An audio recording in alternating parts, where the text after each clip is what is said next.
تو میں تو اہل حدیثوں کو بھی بولتا ہوں کہ یار آپ اگر اہل نہیں بنتے حنفی، فقہ حنفی کو فالو نہیں کرتے، شافعی کو فالو نہیں کرتے، تو کوئی بات نہیں، آپ ایک پانچواں فقہ نکال لو. آپ قرآن و سنت سے مسائل نکال کے نا، جیسے فقہ حنفی میں آپ کو ملے گا کتاب الطہارہ، کتاب الوضو سے لے کر سارے حکام کتاب الحدود تک، تو آپ بھی ایک ایسی کتاب لکھو. ہم جہاں چار کو برحق سمجھتے ہیں، ہم پانچویں کے بھی صحیح ہونے کا ہم کہتے ہیں بھائی چلو ادھر نہیں تو ادھر چلے جاؤ. اہل حدیث پانچواں مذہب کیوں بنائیں گے جبکہ اہل حدیث کسی مذہب سے استفادہ سے تو منع نہیں کرتے، لیکن مذہب کی تقلید سے منع کرتے ہیں. ہمارا جو فقہی مذاہب کے ساتھ اختلاف ہے وہ فقہی مذاہب سے اختلاف نہیں ہے، ان فقہی مذاہب میں خود کو محصور کرنے سے اختلاف ہے. اور اس سے پہلے بھی میں یہ بات کہتا رہا ہوں کہ ہم ان فقہی مذاہب کو تسلیم کرتے ہیں. یہ جو کہہ رہے ہیں آپ فقہ حنفی کو کیوں نہیں فالو کرتے ہیں فالو بھائی. ہم نے ابھی پچھلی مرتبہ بتایا کہ بہت سارے مسائل میں جہاں دلیل کے اعتبار سے فقہ حنفی کا قول راجح ہوتا ہے، فقہ حنفی کو فالو کرتے ہیں. آپ ہم پر یہ الزام لگا دیں کہ ہم فقہ حنفی کو فالو نہیں کرتے، ہم فالو کرتے ہیں فقہ حنفی کو، لیکن کس بنیاد پر؟ تقلید کی بنیاد پر نہیں، تحقیق کی بنیاد پر.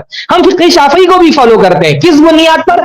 تقلید کی بنیاد پر نہیں، تحقیق کی بنیاد پر. ہم فقہ مالکی کو بھی فالو کرتے ہیں، ہم فقہ حنبلی کو بھی فالو کرتے ہیں، اور ان کے علاوہ بھی جو ائمہ مذاہب ہیں ان کو بھی فالو کرتے ہیں. کسی مسئلے میں امام سفیان ثوری کو، امام اوزاعی کو، لیث ابن سعد کو، اسحاق ابن راہویہ کو، ابن جریر تبری کو، امام ابو داؤد کو، الگ الگ جو امت کے اندر ائمہ ہیں. ہم اسی لیے تو آپ بار بار جو ہم سے کہتے ہیں اہل حدیثوں پر آپ کو اعتراض ہے کہ ہم مجتہدین کو نہیں مانتے، ہم تو بار بار یہ بات کہتے ہیں کہ ہم مجتہدین کو مانتے ہیں لیکن استفادے کی حیثیت سے مانتے ہیں، تقلید کی حیثیت سے نہیں مانتے. تو ہم کیوں اپنے یہ سارے مذاہب ہمارے ہیں، آپ ہم سے یہ کیوں چاہتے ہیں ہم کوئی نیا مذہب ترتیب دیں، اور نیا مذہب ترتیب دے کر کے اور ہم جس چیز کے مخالف ہیں آپ چاہتے ہیں کہ وہی کام ہم خود بھی کریں، کہ ایک ایسا متعین مذہب کا دائرہ بنا دیا جائے جس دائرے سے باہر نکلنا جائز نہ ہو. ہم اسی کی تو مخالفت کرتے ہیں کہ ان فقہی اسکول آف تھاٹس اور مذاہب کو استفادے کے لیے ان کی کتابوں کو پڑھا جائے، ان ائمہ سے استفادہ کیا جائے، لیکن اس استفادے کو تقلید کے نہیں تحقیق کے دائرے میں رکھا جائے.